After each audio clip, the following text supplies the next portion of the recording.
বন্ধুরা, ধাঁধাটিতে আপনারা নিচে 4টে ডিমের অর্ধেক অংশ দেখতে পাচ্ছেন আর উপরে একটি ডিমের অর্ধেক অংশ দেখতে পাচ্ছেন। এবার এখানে আপনাকে আপনার ডিজিটাল বুদ্ধি খাটিয়ে বলতে হবে এই ওপরের অর্ধেক অংশটি নিচের কোন অর্ধেক অংশের অংশ, আর তার জন্য আপনারা সময় পাবেন 5 সেকেন্ড। আপনার সময় শুরু হচ্ছে এখন।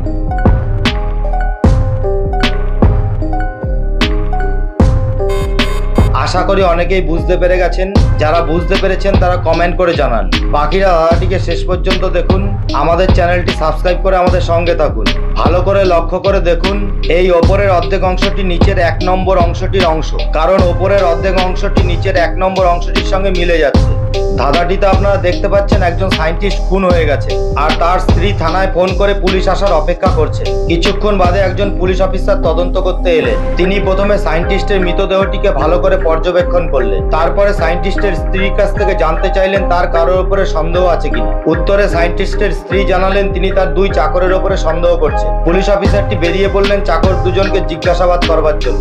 দুজন চাকরকে জিজ্ঞাসাবাদ করে পুলিশ অফিসারটি বিশেষ কিছু পেলেন না, শুধুমাত্র জানতে পারলেন ঘটনাটি রাতের বেলায় ঘটেছে আর ঘটনার সময় বিদ্যুৎ ছিল না। দুজন চাকরকে জিজ্ঞাসাবাদ করবার পর পুলিশ অফিসারটি বাড়ির আনাচে কানাচে ক্লু খুঁজতে লাগলেন। কিছুক্ষণ খোঁজাখুঁজি করবার পরে বাড়ির মেন সুইচের কাছে গিয়ে তিনি বুঝতে পারলেন কোন চাকরটি খুনটি করেছে। এবার এখানে আপনি কি আপনার ডিজিটাল বুদ্ধি খাটিয়ে বলতে পারবেন 1 ও 2 নম্বরের মধ্যে কোন চাকরটি খুনটি করেছে? আপনার সময় শুরু হচ্ছে এখন।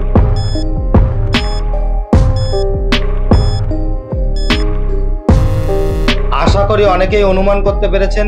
যারা অনুমান করতে পেরেছেন তারা কমেন্ট করে জানান। বাকিরা ধাঁধাটিকে শেষ পর্যন্ত দেখুন। আমাদের চ্যানেলটি সাবস্ক্রাইব করে আমাদের সঙ্গে থাকুন। ভালো করে লক্ষ্য করে দেখুন 1 নম্বর চাকরটি খুনটি করেছে, কারণ বাড়ির মেন সুইচের নিচের কাদামাটিতে কারো একজনের পায়ের ছাপ রয়েছে আর এই 1 নম্বর চাকরটির পায়ের জুতায়ও কাদামাটি লেগে রয়েছে। এবার এই জামা কাপড়গুলি কাচার জন্য এই গামলাটির মধ্যে রাখলাম। তারপরে গামলাগুলি ঘুরতে লাগলো। এখন আপনার কাজ হলো গামলাগুলির ওপরে নজর রাখা, যেমন এই মেয়েটি রেখেছে।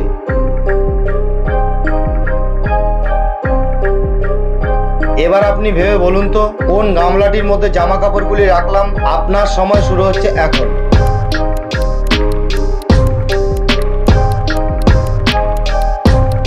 আশা করি অনেকেই বুঝতে পেরে গেছেন। যারা বুঝতে পেরেছেন তারা কমেন্ট করে জানান। বাকিরা ধাঁধাটিকে শেষ পর্যন্ত দেখুন। আমাদের চ্যানেলটি সাবস্ক্রাইব করে আমাদের সঙ্গে থাকুন।